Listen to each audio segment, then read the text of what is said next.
नमस्कार फ्रेंड्स, सुजाताच किचनमध्ये आपल्या सगळ्यांचं स्वागत आहे। आता उन्हाळा हळूहळू चालू होतोय, ऊन जास्त पडतंय, तर आपण आज असाच एक पदार्थ बघणार आहोत जो आजकाल कमी होत चाललेला आहे, विस्मृतीत चाललेला आहे। ती म्हणजे नाचण्याची आंबील। नाचण्याची आंबील अत्यंत पौष्टिक असते, गुणकारी असते। तर आपण बघूया नाचण्याची आंबील। तर आता आपण बघूया त्यासाठी लागणारं साहित्य। इथं मी अर्धी वाटी नाचणीचं पीठ घेतलेलं आहे। 5 ते 7 लसूण पाकळ्या घेतलेल्या आहेत, छोट्या आहेत। चवीनुसार मीठ, एक अर्धा चमचा जिरे घेतलेत आणि 1 ग्लास ताक घेतलेला आहे। ताक थोडंसं आंबट आहे। तर सगळ्यात आधी आपण जे नाचणीचं पीठ घेतलेलं आहे त्याच्यात एक अर्धा वाटी पाणी घालून हे पीठ मिक्स करून घेऊया व्यवस्थित पाण्यात। गुठळ्या होऊ द्यायच्या नाही। याच्यात थोडंसं एक अर्धी वाटी ताक घालूया। तुम्ही नुसत्या पाण्यात पण मिक्स करू शकता। मी थोडंसं ताक पण घातलंय, अर्धी वाटी ताक आणि अर्धी वाटी पाणी असं घेतलंय मी। नुसत्या पाण्यातही मिक्स केलं तरी चालतं किंवा नुसत्या ताकातही मिक्स केलं तरी चालतं।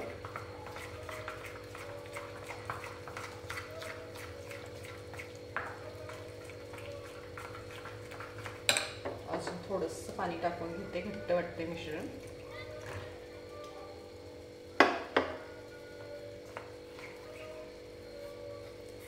आपलं हे मिश्रण आपण मिक्स करतोय तोपर्यंत इथे एका भांड्यात मी 1.5 तांबे पाणी गरम करायला ठेवलेलं आहे।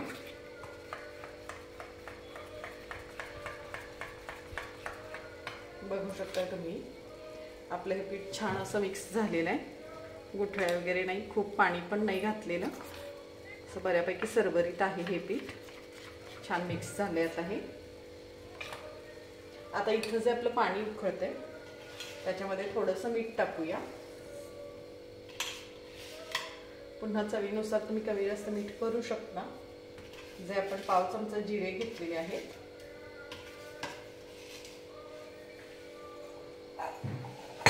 ते थोडेसे मोठे मोठे कुटुंबच टाकूया।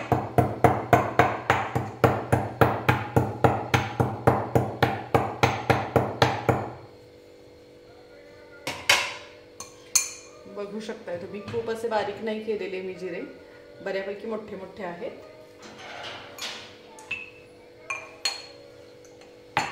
आता आपलं पीठ टाकूया। पीठ टाकताना एक करायचं, मिक्स करत करतच पीठ टाकायचं।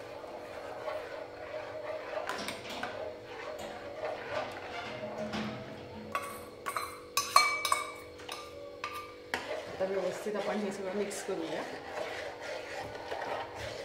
पाण्याला उकळी आली होती आपल्या। तर आता तुम्ही बघू शकता 1-2 मिनिटानंतर आपली आंबील चांगली उकळलेली आहे। खूप अशी घट्ट नाही, खूप पातळ नाही, छान झालेली आहे। आता याच्यात आपण जो लसूण घेतलेला आहे तो असा मोठा मोठा चेचलाय मी, खूप बारीक नाही केलेला, कच्चाच आहे, तो टाकून घेऊया।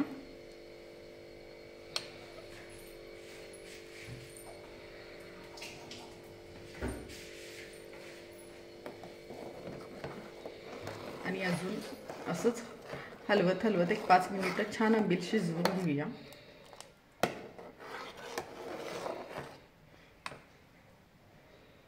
एकदा उकळी आली की नाही हलवली थोडा वेळ तरी चालते, पण अधूनमधून हलवावीच लागते। असं पातेल्याच्या जे साईडला लागतं ते थोडंसं मिक्स करून घ्यावं लागतं।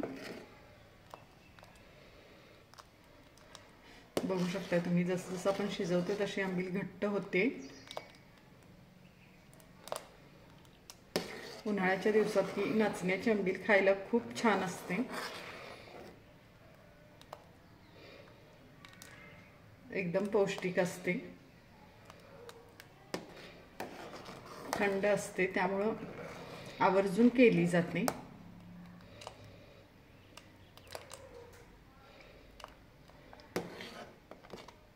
अशीच हलवत आपण एक 5 मिनिटं ही आंबील अजून शिजवून घेऊया।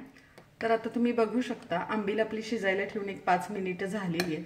छान अशी साई आलेली आहे वर आंबीलला, बघू शकताय तुम्ही, बघू शकताय। अशी साई आली की समजायचं आपली आंबील झालेली आहे। एवढी साई येऊपर्यंत आपण आंबील शिजवून घ्यायची, म्हणजे ती टेस्टला छान लागते आणि बाधत वगैरे नाही मग अजिबात. आता ही आंबील आपली झालेली आहे, आपण ही थंड करून घेऊया. तर फ्रेंड्स तुम्ही बघू शकता आता ही आपली आंबील थंड झालेली आहे,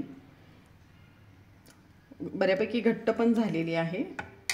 तर आता आपण याच्यात जे ताक घेतलेलं आपण 1 ग्लासभर ते घालूया. ताक घातल्यावर व्यवस्थित मिक्स करून घ्यायचं. ताकामुळं आंबीलला खूप छान टेस्ट येते. नाही घातलं तरी चालतं, पण ताक घातल्यावर खूप छान लागते आंबील. उन्हाळ्याच्या दिवसात खायला चांगली असते, त्यामुळे ताक घालायचं. आता ही व्यवस्थित अशी मिक्स झाली आंबील.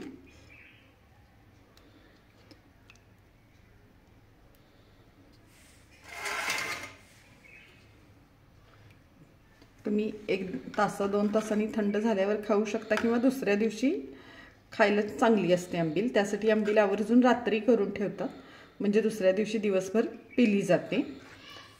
उन्हाळ्यात खूप छान असते आंबील प्यायला, उष्णतेचा त्रास होत नाही. नाचण्याची असल्यामुळे तर ती पौष्टिकच असते शुगरच्या लोकांना वगैरे. त्यामुळे आवर्जून उन्हाळ्यात आंबील नक्की ट्राय करा. तर आता ही आंबील आपली झालेली आहे. तर आता तुम्ही बघू शकता ही आपली आंबील आता तयार आहे.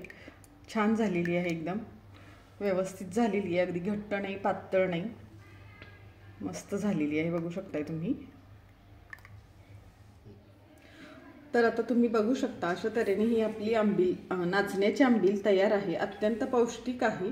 उन्हाळ्यात बाकीचे काही असे वेगळे पेय पिण्यापेक्षा नाचण्याची आंबील, ज्वारीची आंबील खूप छान आणि पौष्टिक असते. उष्णतेचा त्रास होत नाही, त्यामुळे उन्हाळ्यात नक्की ट्राय करा. आणि अशाच रेसिपी पाहण्यासाठी सुजाताज किचनला लाईक करा, शेअर करा, सबस्क्राईब करा. धन्यवाद.